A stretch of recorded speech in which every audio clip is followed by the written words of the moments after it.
want to ask you the statement that the Prime Minister is trying to make. At one level, it's a statement to the outside world. At another, it's also to domestic naysayers and critiques within the country. The fact that Putin has visited India 4 times in the last 7.5 years, compared to about thrice when Dr. Manmohan Singh was the Prime Minister. And these 4 times that he's visited in the Narendra Modi regime, excludes the 2 years actually where COVID ended any kind of travel, number one. Number two, the fact that the AK-203 rifle agreement, the technology transfer at some point, the joint production, and that too making these guns in Amethi. Now, everybody remembers India, Russia from the times of Indira Gandhi. And now the guns will be produced in Amethi. Do you see a statement, political one, being made by Modi even for the domestic audience? Good evening, Navika, and good evening to all my panelists. There is no doubt about it. Mr. Modi and Mr. Putin share an excellent relationship. And I dare say one of the best relationships that are shared between two world leaders. And I think many experts on your panel have already elaborated in detail about the various domains in which we enjoy excellent relationships with Russia. With our bilateral trade now, in fact, $10 billion. It's skewed in the favor of Russia, which is inexplicable. It should be skewed in our favor, but hopefully things would change. They are saying we expect to have this trade, bilateral trade, to jump to about $30 billion in 5 years' time. So let's see. There's oil and gas. Ms. Kumar mentioned economic partnership, and there's excellent defense partnership. General Hasnan mentioned S-400. There is AK-203 that Smita mentioned. There is BrahMos. But let me concentrate on one aspect that I can elaborate myself to some extent, which is science and technology, because, that should not be pushed to the fore, if you don't mind my saying so. Now, not many may know, but this year marks the 50th year of India-Russia science and technology cooperation, 50 years. The ILTP, or Integrated Long-Term Program that was called, was signed between India and the erstwhile Soviet Union 50 years ago. But it has continued even after the Soviet Union's breakup, and now enjoys excellent, I have to say, the excellent support from both India and Russia. A lot of money is being poured in by both countries. In fact, 8 advanced centers, 4 in very recent times, have been set up.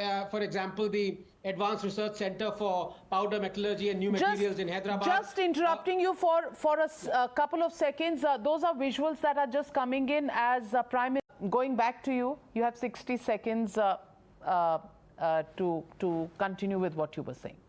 Yes, no, very quickly, just to sum up. So, we've had excellent science and technology relationships. I mean, space science, of course, now has an added thing, the excellent cooperation. We have the bilateral agreement. Russia will train Indian cosmonauts for the human space mission, Gaganyaan. There is setting up of navigation satellite systems, India Navic. But most importantly, Navika, let me focus on one crucial aspect of scientific collaboration, the anti-COVID vaccine. India is now going to manufacture Sputnik Light. Now, this is crucial for one vital reason also, that we already have under India-Russia science technology setup, polio and other vaccine manufacturing setup in Bulandshahr. So I think this extended cooperation into the domain of science, specifically to battle COVID, augurs really well going forward into the future. You haven't taken the bait of the Amethi statement. You brought in Bulandshahr. I can. You brought in Bulandshahr as well. So it's called killing 2 birds with 1 stone. Anand? No, I was saying पहले इधर से आलू डालो उधर से सोना निकलता था. अब इधर से आलू डालो उधर से AK-203 निकलेगी. Well, yes, it's only coincidental that Uttar Pradesh elections are going on, so guns being manufactured there. Ab tak katta banta tha, ab AK-203 banega, and vaccine banenge. So clearly, all in all, as Harsh Shringla, the Foreign Secretary, stated, this was a short but a very fruitful visit. Well, time will tell on what this visit yields, but clearly, I can just tell our viewers tonight that a very, very close source to the Prime Minister once told me that Modi and Putin have a relationship where once President Putin told him that you've landed, why do you want to relax and meet next day for the meetings at the delegation level? Why don't you drop by for dinner? And there was an impromptu dinner where both of them met.